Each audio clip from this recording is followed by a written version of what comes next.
শেখ হাসিনাকে নারী বলতে রাজি নন মৎস্য উপদেষ্টা। শেখ হাসিনার নেতৃত্বে নির্বাচনে অংশগ্রহণ করতে আওয়ামী লীগের দৃঢ় সংকল্প।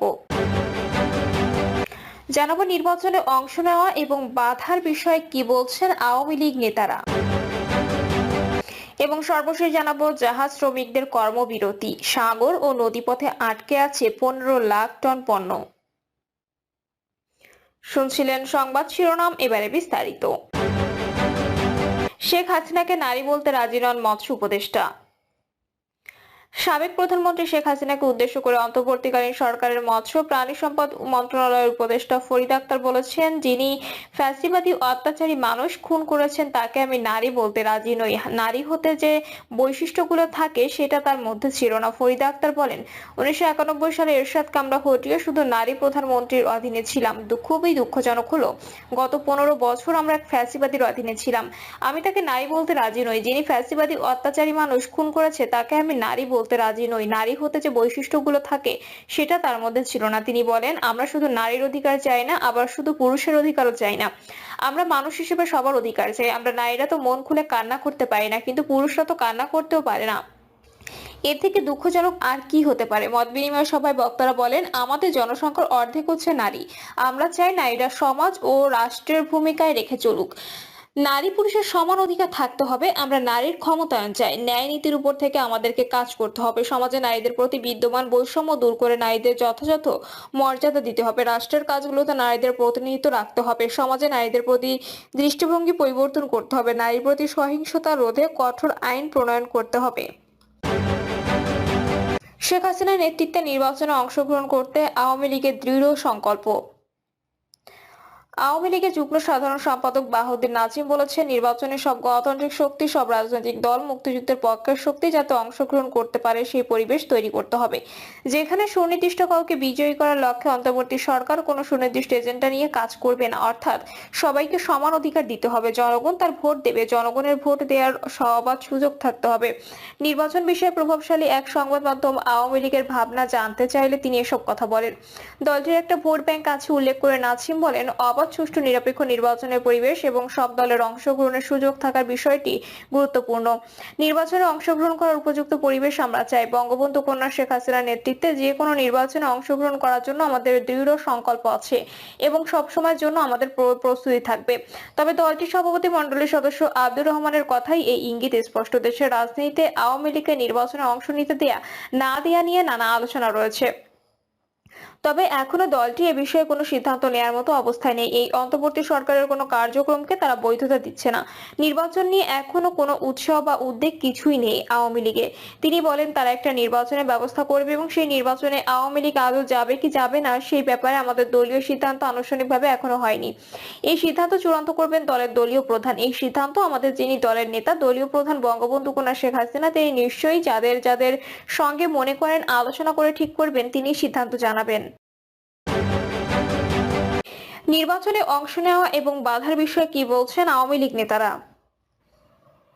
অন্তর্বর্তীকালীন সরকার প্রথমবারের মতো জাতীয় নির্বাচনে একটি রোডম্যাপ ঘোষণার পর বিএনপি, জামাত সহ বিভিন্ন রাজনৈতিক দল ও আন্দোলনের নেতৃত্ব দেওয়া ছাত্রদের অবস্থান জানা যাচ্ছে। বাংলাদেশের গণ আন্দোলনের মুখে ক্ষমতাচ্যুত হওয়া দল আওয়ামী লীগ আগামী নির্বাচনে অংশ নিতে পারবে কিনা সেটি নিয়ে রাজনীতির মাঠে নানা আলোচনা আছে। নির্বাচন প্রসঙ্গে আওয়ামী লীগ কি ভাবছে দলটির জ্যেষ্ঠ নেতৃত্বের সঙ্গে কথা বলে জানার চেষ্টা করেছে ব্রিটিশ সংবাদ মাধ্যম বিবিসি বাংলা। বাংলাদেশে গণ আন্দোলনের নেতৃত্ব দেয়া ও নতুন দল গঠনের দ্বারপ্রান্তে থাকা ছাত্ররা বিভিন্ন সংস্কার করে অনুষ্ঠিতব্য আগামী নির্বাচনে আওয়ামী লীগকে সুযোগ না দেওয়ার কথা বলেছে। ছাত্র নেতাদের দাবি, জুলাই গণহত্যাকাণ্ডে শেখ হাসিনার বিচার না হওয়া পর্যন্ত পতিত আওয়ামী লীগকে নির্বাচন করার সুযোগ যেন না দেওয়া হয়। এদিকে নির্বাচনে অংশ নেওয়া না নেওয়ার বিষয়ে আওয়ামী লীগের দুজন কেন্দ্রীয় নেতার সঙ্গে কথা বলে দলটির অবস্থান জানতে চাওয়া হলে দুই ধরনের বক্তব্য পাওয়া গেছে। আওয়ামী লীগের যুগ্ম সাধারণ সম্পাদক আফামা বাহাউদ্দিন নাজিম বলেন, তারা নির্বাচনকে স্বাগত জানায় এবং উপযুক্ত পরিবেশ পেলে নির্বাচনে অংশ নিতে চায়। তবে আওয়ামী লীগের সভাপতি মণ্ডলীর সদস্য আব্দুর রহমান বলেছেন ভিন্ন কথা। তার ভাষায়, এই অন্তর্বর্তী সরকারের কোনো কার্যক্রমে তারা বাধ্য দিচ্ছে না। নির্বাচন নিয়ে এখনো কোনো উৎসাহ বা উদ্বেগ কিছুই নেই আওয়ামী লীগে। নির্বাচন বিষয়ে আওয়ামী লীগের ভাবনা জানতে চাইলে দলটির যুগ্ম সাধারণ সম্পাদক বাহাউদ্দিন নাছিম বলেন, নির্বাচনে সকল গণতান্ত্রিক শক্তি, সকল রাজনৈতিক দল, মুক্তিযুদ্ধের পক্ষের শক্তি যাতে অংশগ্রহণ করতে পারে, সেখানে সুনির্দিষ্ট কাউকে বিজয়ী করার লক্ষ্যে অন্তর্বর্তী সরকার কোনো সুনির্দিষ্ট এজেন্ডা নিয়ে কাজ করবে না, অর্থাৎ সকলকে সমান অধিকার দিতে হবে। জনগণ তার ভোট দেবে, জনগণের ভোট দেওয়ার অবাধ সুযোগ থাকতে হবে। বাংলাদেশ আওয়ামী লীগের একটা ভোট ব্যাংক আছে উল্লেখ করে বাহাউদ্দিন নাছিম বলেন, অবাধ, সুষ্ঠু, নিরপেক্ষ নির্বাচনের পরিবেশ এবং সব দলের অংশগ্রহণের সুযোগ থাকার বিষয়টি গুরুত্বপূর্ণ। তিনি বলেন, আওয়ামী লীগ নির্বাচনে অংশগ্রহণ করার উপযুক্ত পরিবেশ আমরা চাই। বঙ্গবন্ধু কন্যা শেখ হাসিনার নেতৃত্বে যে কোনো নির্বাচনে অংশগ্রহণ করার জন্য আমাদের দৃঢ় সংকল্প আছে এবং সবসময়ের জন্য আমাদের প্রস্তুতি থাকবে।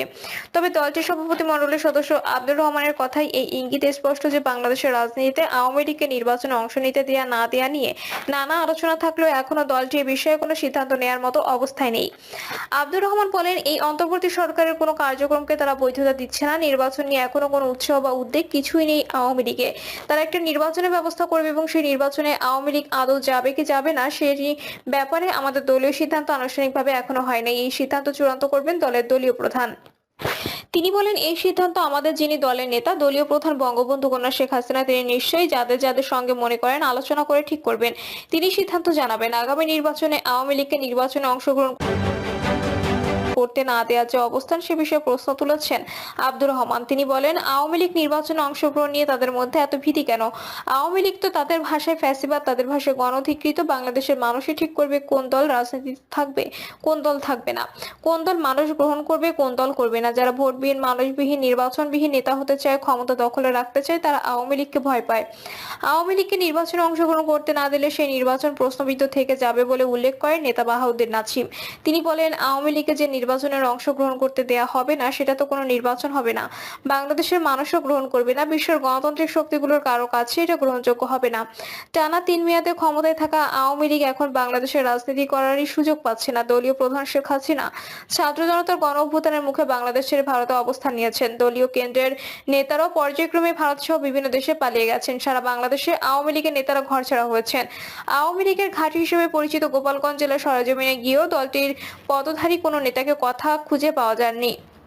দলীয় দিক নির্দেশনা কিংবা ভবিষ্যৎ নির্বাচন নিয়ে তৃণমূলের নেতারা কথা বলতে রাজি হননি। টানা 3 মেয়াদে ক্ষমতায় থাকা দলের এ অবস্থা গোপালগঞ্জের মানুষের কাছে কল্পনাকেও হার মানিয়েছে। শুধু গোপালগঞ্জ নয়, সারা দেশে আওয়ামী লীগ নেতাদের একই রকম অবস্থা।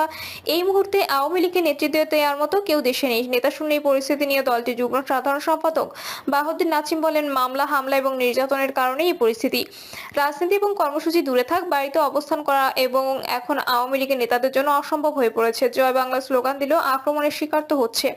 তিনি বলেন, আমরা তো আত্মগোপনে আছি। আমরা স্বাভাবিক কি জীবনে স্বাভাবিকভাবে ফিরে আসার অপেক্ষায় আছি। আওয়ামী লীগকে তার সমস্ত কর্মকাণ্ড থেকে তারা নিষিদ্ধ করেছে অলিখিতভাবে।